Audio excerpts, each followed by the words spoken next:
The House That Remembered, a true story that should have stayed buried hay. Before you take your next bite, let me tell you something strange. Not creepypasta strange. Real strange.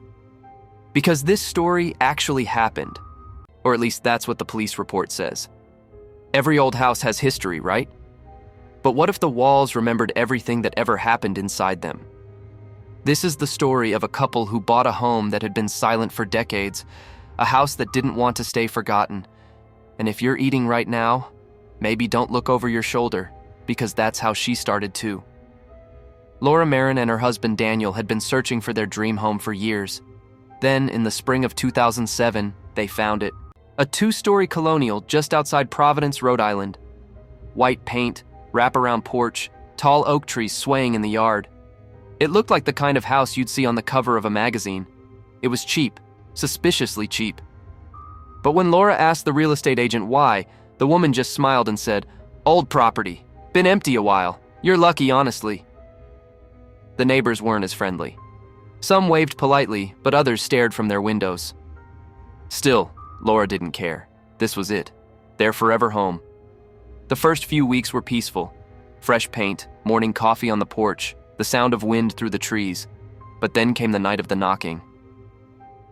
It started around 2:17 a.m. Laura woke up to what she thought was dripping water. Drip, drip, drip.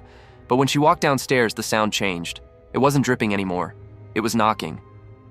3 slow knocks, then silence. Then again. 3 knocks, coming from somewhere below the floorboards. Daniel joked it was rats or old pipes. But when he pried open a section of the floor, there was nothing underneath, just compact dirt. The next night, it happened again. 3 knocks, then whispering. Soft, faint, like someone speaking into her ear even though no one was there. Laura told herself it was her imagination, until the whispers said her name. A few days later, while cleaning the attic, Laura found a small wooden box wedged behind one of the beams. Inside were 3 things: a child's ribbon, a cracked porcelain doll, and a small leather journal. The handwriting inside was delicate, almost like calligraphy. The first page read, "April 4th, 1932. Dr. Weston says I should write. He says the house needs to listen."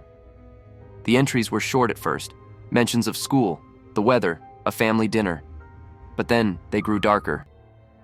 "Father says the voices are loud again. He says the basement must stay locked." Laura froze.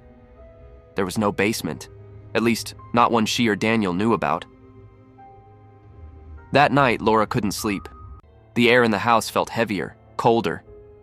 As she sat in the living room, she noticed something odd. The carpet bulged slightly in the middle. She pulled it back and saw faint lines in the floor, forming a perfect rectangle, a hatch. With Daniel's help, she pried it open.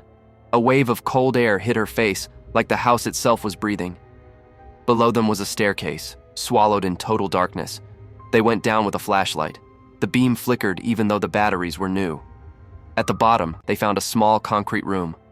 The walls were covered in scratches, hundreds of overlapping lines, and in the center of the floor stood a single wooden chair, facing the wall. Etched into that wall, in uneven letters, was a phrase carved again and again. "The house remembers." They sealed the hatch that night. They told themselves it was just an old root cellar, nothing more. But you can't ignore a house that wants to be heard. The next night, the whispers returned. Only this time, they were louder, clearer. Laura sat up in bed and froze. A voice, small, trembling, whispered, "Laura, please don't let him find me." She turned on the light. No one was there. But when she looked toward the hallway mirror, she swore she saw movement. A child's reflection, just for a second, before the light flickered out. The next morning, the attic box was gone. The only thing left was the porcelain doll, sitting neatly on their kitchen counter. Daniel swore he hadn't touched it. Laura decided to investigate. She called the local historical office to ask about the property, and what she learned made her blood run cold. In the 1930s, the house belonged to a man named Dr. Howard Weston, a psychiatrist who was later accused of running an unlicensed asylum from his home. He treated children with behavioral issues, though none of his methods were ever officially recorded. When the authorities finally investigated, they found the basement sealed shut. Dr. Weston disappeared before he could be arrested. That night, Laura and Daniel were awakened by the sound of footsteps coming from inside the walls. Daniel ran to the living room. The hatch was open. A soft humming drifted up from the darkness. A lullaby. He shouted down, but there was no response, just the sound of something dragging across the floor below. When the police arrived hours later, they found the hatch closed. Daniel and Laura were gone. Only her phone was left behind, still recording. You can still find the footage online if you search hard enough. It's shaky, dark. You can hear Laura whispering, "Do you hear that?" Then 3 knocks. Then a child's voice. The house remembers. The phone falls, the lens catching the ceiling. And for half a second, you can see something crawling out of the open hatch. So, if you ever buy an old house and the floor creaks at night, maybe don't go looking for where the sound comes from. Some things are meant to stay buried. Some houses remember everything. Now, take another bite.